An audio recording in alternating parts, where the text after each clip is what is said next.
Hey feline friends, hope you're all doing well. Welcome back to our channel. Today I'm going to address a frequently asked question we get here on our channel, which is how did we get Spike to sleep throughout the night? This is something I've talked about briefly in my previous videos, but I've never actually sat down and kind of broken down the steps we took to get him to grow into this habit. So hopefully this will be helpful for some of you who are getting kittens or have cats that have the 3 a.m. zoomies. But without further ado, let's get into the video. I have to start off with a disclaimer that again, all cats are different and Spike's personality just happened to work really well with how we kind of laid out his daily schedule.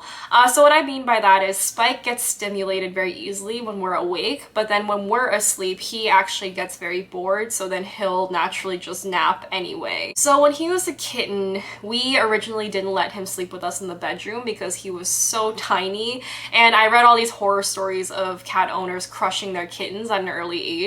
So we kept him outside. We would set up his bed and like a little area in his cat tunnel, what did I mean? Cat tower, that's what I meant. Cat tower, and set up some blankets there, and he would normally just sleep there throughout the night. I think starting off as a kitten, this kind of grew him into the habit of getting ready for bed at night because once we would go inside for the night, he wouldn't have much stimulation, so then naturally he would just kind of go to bed. But this didn't always work, and he definitely didn't sleep throughout the entire night. When we first did this, we would often hear him meowing or scurrying around outside while we're trying to sleep.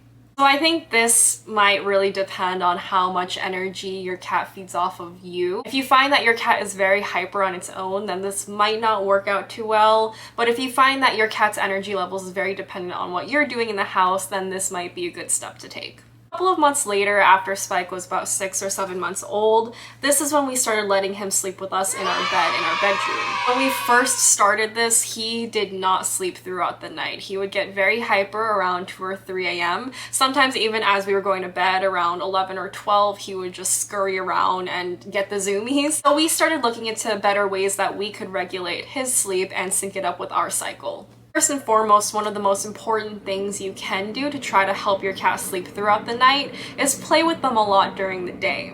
I know this might be hard depending on your work schedule, but even if it's like 10-20 minutes at night, right before you sleep, you can tire them out so that they go right to bed with you. Luckily, because I had been working from home during the pandemic, I was able to play with Spike twice a day, once in the morning, once in the night, and sometimes even during the afternoon if I wanted a work break and Spike was awake. So basically, the more you keep your cat active during the day, the more tired they'll be throughout the night. Second thing you can do is to regulate your cat's eating schedule. So we feed Spike twice a day.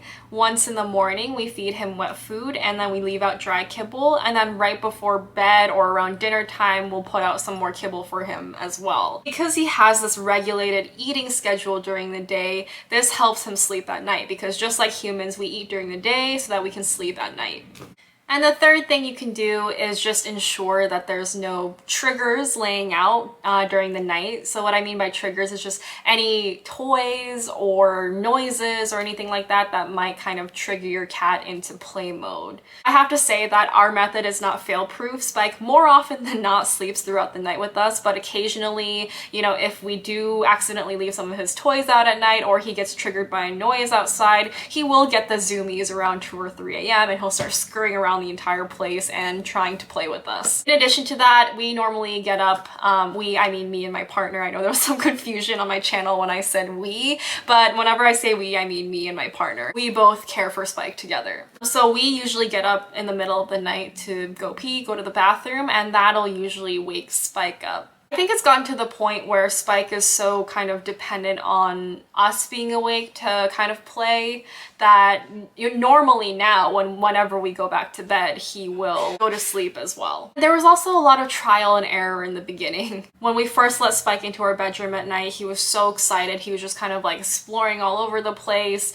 and trying to figure out a comfy spot to sleep. So it was a lot of him like moving around, trying to get under the blankets, trying to bite our toes and get into a comfortable position. And after that, he sort of settled more into like the sleeping throughout the night routine. So one final thing is that Spike does wake up really early, around 4 or 5 a.m. And one of you actually recommended in the comments that we leave a little extra kibble out during the night so that Spike doesn't wake up so early. So we actually did try this recently, where right before we go to bed around 10 or 11, I'll put a little more kibble into his bowl, and that way he can eat right before bed. And then that actually has helped a lot with him waking up absurdly early. He still wakes up early around like 6, but it's nowhere as near as bad as waking up at 4 or 5 and him begging us for food.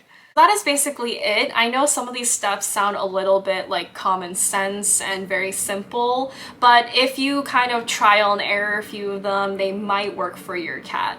So hopefully this video was helpful for you all. If you have any other suggestions on videos you'd like to see, or any questions you want answered based on how we've been raising our cat, please leave them in the comments below. As always, thank you so much for watching, and I will see you next time. Bye all!